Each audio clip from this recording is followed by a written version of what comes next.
This is the Editor's Half Hour.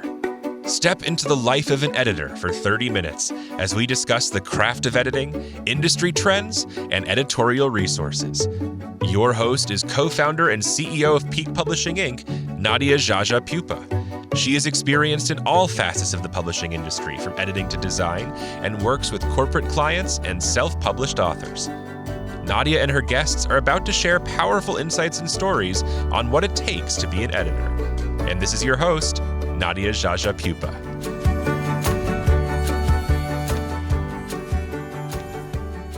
Hello, everyone. Thank you for listening to the Editor's Half Hour. Today, we are going to talk about the business of beta reading. Beta reading is something else. That's all I got to say. The thing about beta reading is that I've noticed in the publishing industry specifically, it's a very divided thing. There are people that live by beta reading and depend on it, and then there are people in the publishing who absolutely hate it. So it can be a little bit dividing. So we're going to talk about that today with my special guest, Beth Wojiski. Beth is a freelance editor, but she is so much more than that. And I can't wait to hear about her career and her career path and what led her to editing, and more specifically, beta reading. So Beth, please introduce yourself. Tell us about your career path and how you landed in this specific world. Sure. Hi, Nadia. Thank you for having me.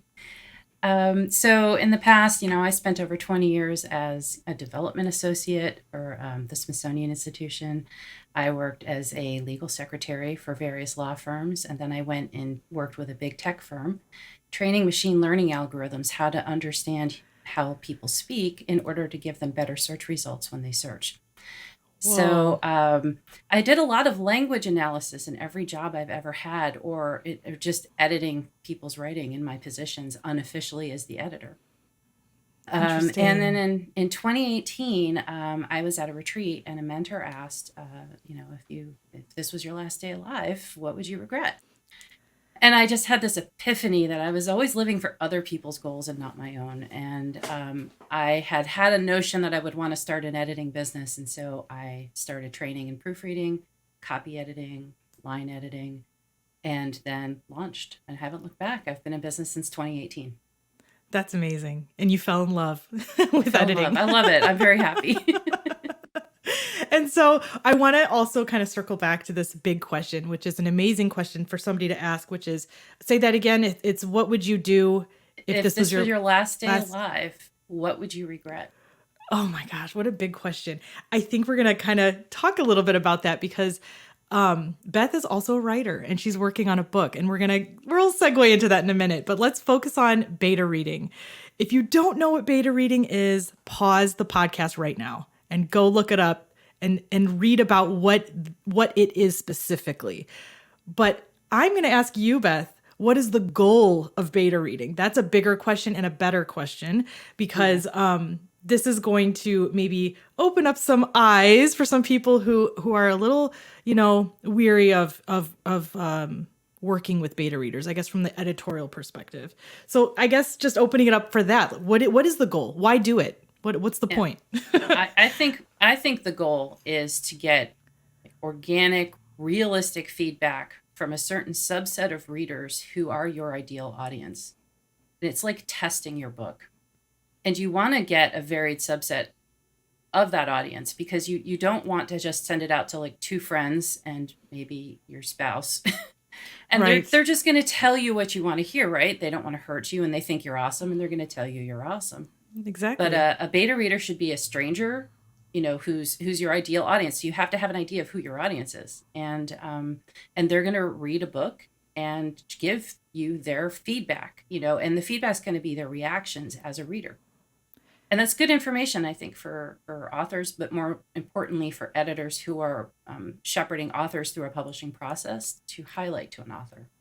Yeah, and that's a really good point to make, because if you're just a copy editor, and I don't mean just, but if your focus and your main business or service line of business is just to copy edit and not do the designing and the publishing process, that's what I do at Peak Publishing, which is full scope, beginning to end. But if the goal is just to copy edit, who says to the writer? I mean, and I want to know, this is just an opinion-based question.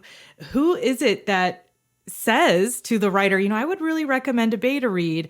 Some copy editors are outspoken that way. Others might keep it to themselves and, just focus on their task of copy editing and handing that off to the author for the author to take it on to the next step in the publishing process. But who do you know other people in your circle, I guess, other editors that you might know, have they just said, hey, you might want to get a beta reader to look at this for these reasons? What do you think, or what is your experience, I should ask, in that? So I do know editors who have done that, who aren't necessarily in like the book coaching world or, start to finish service provider. I personally have recommended authors get a beta read, especially if during my copy edit, I've seen something that I thought maybe they'd want some feedback on. So, yeah, okay. I do know some people, but I don't know that many yet. Okay. Yeah. And I should probably be a little more specific too, because this is for fiction and nonfiction. So That's this right. isn't just, I tend to think, beta readers are perfect for fiction, but it does kind of open up that conversation a little bit, because I do tend to lean a little bit more to the beta read side when it does come to fiction, because fiction could have... It could contain triggering things if it's an intense story. Even memoir Memoir, yeah. Yeah, definitely. It could contain those types of things that might be triggering to a specific audience. And if so, how is that treated? Not that you want to suppress the author's voice, but that beta reader would then say, hey, maybe you want to reword this, or maybe you're using something that isn't very sensitive to a certain group of people. There's a lot that can happen in the beta read, but I guess going back to the first question, the goal is not to rewrite the book, right? Right. I mean, your book's going to be fully developed. It's going to be, at least moderately edited, if not fully edited. I mean, and there's some differences of opinion about at what point in the process, but you at least want it fully developed. The story is where you want it. You're pretty sure you've got the book. It's like it's done, and you want to get feedback on it, because maybe as an author or as an editor who's helping an author, you're not sure how somebody's going to react to something, and you kind of want to get some feedback. That's at the point where you're going to say, okay, let's hold up. Let's do a beta read, get in any feedback, and then if we have to, make some changes. Exactly. And I think that's where it comes in, where when I opened up and I said, hey, this could be dividing. People are very anti-beta read, very anti. And that is exactly what it is. That's where it stems. It's the publisher or the editor or whoever it is that's helping the writer publish their book. They believe that it slows down the publishing process, which it does. It can confuse the author, but here's where I feel, this is my opinion. I think, yes, it can slow it down, and yes, it can confuse the author and make them rethink something. But wouldn't you want to, if you were publishing something, wouldn't you want to rethink something if somebody else is flagging it? Reconsider how something is placed, or maybe moving something in the book, because once it's published, Absolutely. So to me, I'm very clearly pro beta read.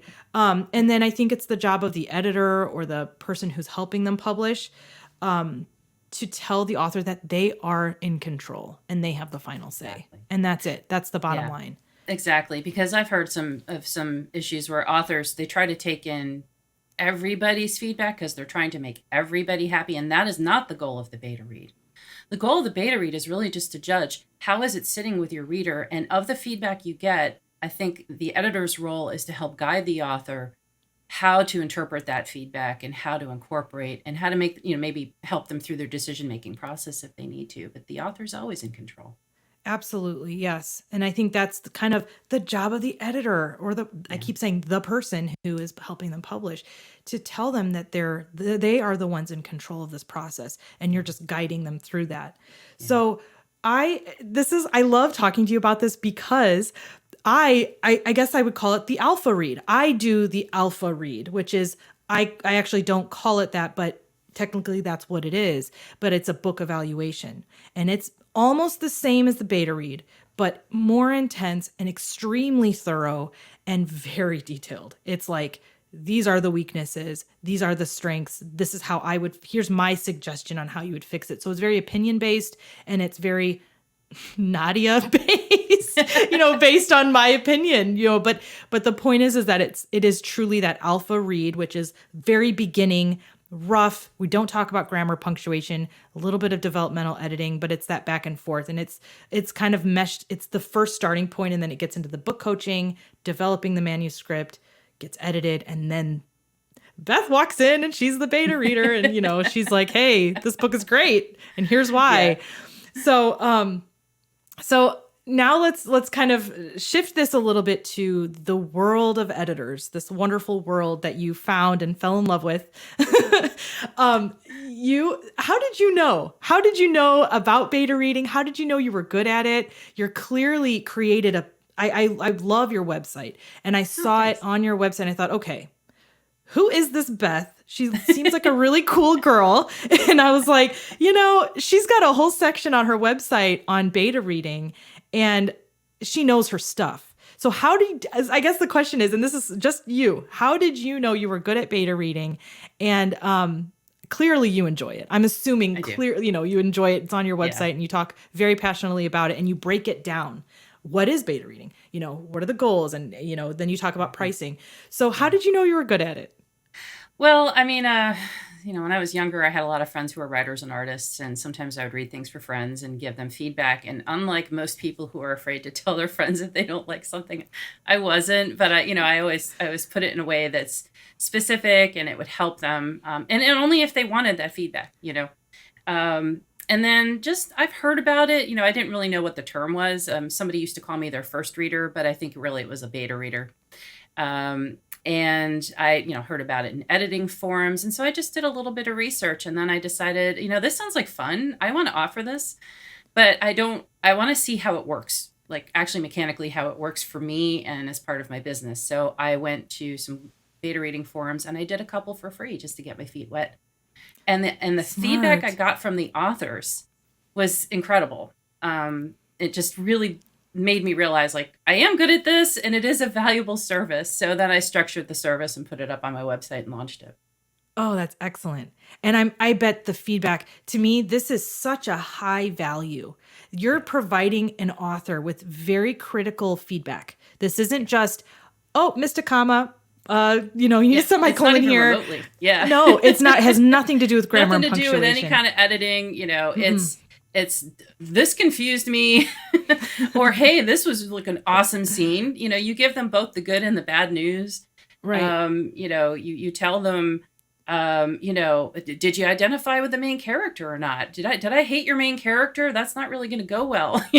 Right. Did you identify or even right. empathize with the main character? And if you hated the main character, the book is going to suck. Yeah. So, but I'm really focusing on my emotional reactions to things, and also answering questions if an author wants them answered. Yeah. And that's excellent. And that's where that value comes in. It's such a high value that truly can help them pivot something in their book to a different area or something they hadn't even thought of. So again, it's not that you're wanting them to rewrite the book, but wanting them to rethink something if it didn't resonate with you. And you're putting on that general audience cap of, hey, this isn't going to fly, or hey, this was absolutely amazing, and everybody's going to freak out when they read this plot twist or something. Yeah. So, and I approach the beta reads as, I've picked up your book in the bookstore and I've read the back cover blurb, and now I'm going to read, that's all I know. I don't like to be front loaded because I want my reactions to be truly organic. And I've had authors say, God, you found something I didn't even realize. That's amazing. And it was a quick fix, but it was something that was important, Right. So, and it could be just a very, and like you said, that's a good point. The quick fix. What if they could fix it in one sentence? She did 15 minutes worth of work, and she had it perfect, and that could be one little thing that people would put a negative review out there, like, oh, she didn't describe this accurately, and if it had just been one extra sentence, it could have been fixed, and that wouldn't have been an issue. So to me, stuff like that, those little details say a lot about a book. To get those fixed, why wouldn't you get a beta reader? So it's something to think about as an editor. So why is it that it seems editors are always beta readers, or that I should say that backwards. Why is it that beta readers tend to be editors. Not all beta readers are editors, but it's because it's, it's in the world of books, it's in the world of publishing. And I like your story about how it kind of naturally fell in your lap and you realized you were good at it. So let's say there are copy editors out there and, they want to find another source of income for themselves. And, beta reading is not one of those things where you're going to be making a massive, load of money off of. And that's not even the point of what beta reading is. Right. So we'll get into like rates and fees, but the skill I want to talk about, I still want to stay in that skill level and what's required to do a beta read and do a good job. I guess it's more of speaking to that content. And so sometimes when you're copy editing, and some copy editors can't help themselves but silently judge the writer or inwardly roll their eyes at really dumb things that the author's trying to do. And they're just like, I know what the author's trying to say, but they're really doing a crappy job of it. But the copy editor is not being asked to voice their opinion. That would be so out of line and so out of place. It's almost like, I think of like the corporate world when we were in meetings and there would be like management or upper level executive staff trying to like lead. And you're sitting there like looking at your coworkers, like rolling your eyes or giving each other that look. It's the same concept, but you wouldn't say anything that would be highly inappropriate. So editors think like editors. Editors also think, outside of what they do and can really address the content. So I know I'm meandering a little bit here, but the point I'm trying to make is, what advice would you give an editor who wants to start getting into beta reading? Would you suggest that they do offer it for free like you did to test it out and see if it's something that they like and can do? I kind of answered the question for you, but then deeper though. So getting started, but then what are some things that you would say really, really would set them apart in that beta reading world? What can you, like, how can you get them to think outside of just the grammar and punctuation if they want to? Oh, I think that some people just maybe aren't even wired that way, Yeah. I mean, I've talked with, because I'm also a proofreader, and proofreaders think outside of the copy editing box, Right. just truly egregious errors or whatever, whereas Truly, copy yeah. editors might do a little rephrasing or what have you. But Right. I think for a copy editor, for instance, to want to offer beta reading, first of all, just enjoy it. Go into it with a sense of wonder and enjoyment. You're there to read a book. You're just reading. I almost look at it as I'm reading for fun, but I'm going to give some feedback later, I love that. And pay attention to your reactions. And so like one of the things I do when I'm doing a beta read is let's say I'm reading it on a PDF or even in Word, I'll write something in the margins, of the PDF with my pencil, or if I'm in Word, I'll make a comment to myself about something that really grabbed me, or maybe really turned my stomach, or whatever the case may be. You need to just think like a reader, and it's actually freeing. I have to tell you, as a copy editor, it is freeing to not have to worry about the grammar and the punctuation and just enjoy the story, whatever the story is. I love that. So I think that really will set somebody apart. But I also think the thing that a copy editor can do that maybe a free beta reader can't is know how to give the feedback to an author in a kind and, actionable way. I think that we're all trained to query an author if we're confused in a manuscript or what have you. So you can kind of take that skill set and apply it to beta reading. Yeah. And like you said, really looking at it from possibly the entertainment side of things. Like, did this story, was it compelling? Were you hooked? All of those things. And it's like the emotional response to the book versus the logical response to the book. And I think that's what it is. We kind of figured out that there's the editor who approaches the manuscript to copy edit with a logical, methodical, technical perspective. Yeah. Then there's the beta read, which has nothing to do with that. It's just full on read it and have fun and tell me what you think. I know I oversimplified it, but it's true. I mean, and I literally get into the mindset of, you see that velvet chair behind me? That's where I beta read, or in my recliner in the living room. Like, I'm not at my desk. I'm in a coffee shop reading, or I'm in that chair just enjoying a read. And that just helps free me up. And it's actually nice stress relief. Let's say you've got a big manuscript going on and it's very technical and you're very busy and, you're stressing out about it. And then you just take a break and go do a beta read for an hour, I love that. I can totally see how that's fun. And you're away from the computer screen, you're taking that break and you're still doing something you love, but the pressure's off your shoulders. You're not the copy editor, you're the beta reader. Yeah. So it's a breath of fresh air for sure. And I can't even begin to tell you how many times I've edited something and I've gotten carried away and I'm like, well, crap, I just blew through 3 pages. And that's a lot, by the way, for copy editor to blow through because we go slow. So I would blow through 3 pages because I got carried away with the story and I was like, what's going to happen next? Oh my God, it's so good. And I'm freaking out. And then all of a sudden I'm like, okay, go back and reread. And then, then actually do the editing that I'm supposed to be doing. Read for technical. Right. So that's kind of nice to separate it. But the downside is, but you get, it's not that you're, how do I phrase this? It's really, the price point, it's a high value.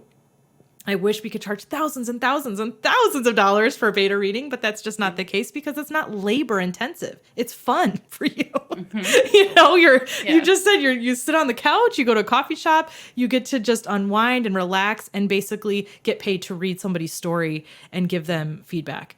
So let's talk about pricing. How do you base your pricing per word, per whatever, per page? And then are you basing it off of industry standards or is this the Beth standard? Which is not bad. I mean, whatever you do, it's what you want to do and how you run your business. But yeah, I want to know what you think about that. Yeah, I actually just did a lot of research into beta reading pricing, and I looked through forums, I looked at people's websites that offer it, and I kind of took a data set, here I am talking like a tech person. I took a data set, and I kind of saw what the ranges were, but I also kind of realized that some people, they're charging a lot of money and what they're really doing is manuscript eval. It's not a beta read, So for people who truly were just, I'm going to read your book and give you my reactions and answer your specific questions, I found that the range, people tend to base it on like per 1,000 words. Okay. Some people offer a bulk package like up to 50,000 words is this price and up to 100,000 is that price. And that's kind of an attractive way to do it. But I do it by the 1,000 words. Okay. And, I've seen anybody charge from 50 cents to 1,000 for 1,000 words to $3 for 1,000 words, for instance. And so I charge $1.25. I started at $1. I raised my rates after doing it for a year and a half, by a whole whopping 25 cents per 1,000. But, it's a way to sort of compensate you for your time and energy in doing it. I mean, you want to be fair to yourself. Right. And I felt that, the longer the book, the more involved it might be for me to give them the feedback. So I felt that by the 1,000 words was a fair way to do it. Yeah. Okay. And that's good to know. So that's good to know for editors listening, how they would price it, how they would think about it and approach it and maybe test the waters and do one for free. It is your time and your time is money. But if this is something new to you, I like that you did that. I think that's the best way to go about it. It's almost like thinking back to my internship days. I was getting paid and I was in an office, but I was in college and it was a low fee, but that's really where I learned more about publishing than I did in college. I got to experience so many different aspects of the publishing process as an intern, and then it just goes from there. So getting your feet wet by doing maybe 1 or 2 for free, I think that's great. Great plan. Yeah. Now let's talk about you, Beth. Let's talk about what you're working on because you're an editor, you're a copy editor, I should say. You're a beta reader. But we already said that you haven't been an editor your whole life, but you naturally fell into this. And it was after that person in the retreat asked you, what would you do if this was your last day on Earth? That was that? Yeah. What would you regret if today were your last day? Yeah. And I had already started thinking about going into editing because I realized that throughout, I was in a job that while I really enjoyed it and it was for, with a great company, I was a contractor. And so there weren't really any ways for me to get promoted or grow any more than I had already. Right. So I was kind of at this crossroads anyway and was thinking about, well, what do I enjoy? What am I good at? And I realized, well, in every job, this is the common theme. I've always been the team writer, editor, proofreader, feedback giver, so I love it. analyzer. So yeah, I just decided, I want to look into this. So I started with a proofreading course, and then I went to this retreat just as I was wrapping up that proofreading course. And in that retreat was when I got asked that question. And that was That's just, like I said, awesome. an epiphany. Yeah. And so then I signed up for a copy editing course, and then I took a line editing fiction course. Good for And you. but I launched. Yeah. I launched originally just as a proofreader, and then moved into copy editing because I was offered a way to test into a couple of companies that offer publishing services, and I passed. So Great. That's awesome. Good for you. I'm very impressed with that path and that career path, because you came from the tech industry, which is huge. Yeah. And you're like, hey, these are the roles that I fell into. So let's just flip this whole conversation on its head, because now you are writing a book. I know this because we talked about Yes, this. we talked So about it. tell us about it. And I want to hear just a little bit about what your experiences are as a writer versus now on the other side, which is the beta reader. Tell us Okay. about what you're doing. Well, as a high level overview, in 2006, I was in a freak accident that nearly killed me. It was a series of medical, like, misdiagnoses that over the course of 3 weeks landed me in the hospital just about dead. And Oh I my had a very God. spiritual experience, but I also had a wake up call that, prior to that event, I had lived my life not knowing anything about myself or what I wanted from life, and was very anxious and stressed out all the time. And I realized there was more to life than that. So I made a very concerted effort to change my life. And I'm still changing and evolving, this many years later.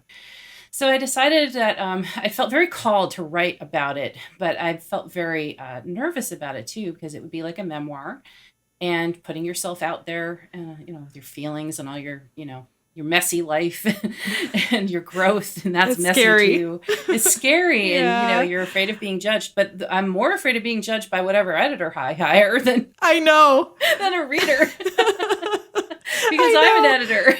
you know how editors think. Yeah. So I okay, so here's the question of the hour. Here's the question of the half hour. What are you going to get a beta reader for your Probably, book? yeah. I should. I think you should. I think that was probably the dumbest question I've ever asked, because I knew you were going to say yes. Oh, we're having too much fun. But I truly enjoyed our conversation today. I think it's going to open up a lot of eyes for whoever's listening. It could be an editor. I hope that it's editors listening to the editor's half hour, but there might be writers listening, and that's awesome. But the point is, I hope we opened up some eyes in the world of beta reading. It's a business. There's a business behind this, and there's a reason why you do it. And it's a like I said, a high value. I mean, I can't even begin to say how much I would go running for a beta reader after I finish a manuscript. And I haven't written a book yet, but I want to. So that would be my plan. So Beth, one last thing. What would you like to say about just speaking to beta reading, and maybe some words of encouragement for somebody who wants to do it but is unsure of what to do next, or might be a little scared to do? I don't know. There's really nothing scary about it. I feel like if this is something you want to do and you're not sure about it, because, I wasn't exactly sure about it. There's Goodreads, Facebook, any of, forums for beta reading. People are looking for beta readers, and give it a go and approach it like a professional beta read, even if you're doing it for free, and see if it's something you really do enjoy. But there's nothing scary about it. If you change your mind later, you can stop offering it. I have that point of view. You could just, live your life, go do things that you think will make you happy. And if you think being a beta reader will make you happy, try it out. If you don't like it, then no harm, no foul. I love that. I love how you simplified it, because it is. It's all it is. It's a very fun thing to do. It's a nice way to supplement your income, and it is what it is. It's just Yep. it's just giving some feedback and some pointers to the author to help them improve it. And authors love it, and it's a low price point for them, so it's not scary for them too. And you're if you feel strongly about being an author advocate, then beta reading is a good way to do that. So well said. That is perfect. I love that. I love that you said that. That's wonderful. Well, thank you so much, Beth. If you'd like to learn a little bit more about Beth, please look in the show notes. We'll have a link to her website. She's got some more great information about beta reading and how she breaks it down. I just love how she sets it up. So check out her website. And I want to say thank you to our listeners, and thank you to Beth for sharing some details about beta reading and giving us a little bit of insight into what you do. Thank you so much. Absolutely. Thank you for having me. It was great. Thank you for listening to the Editor's Half Hour.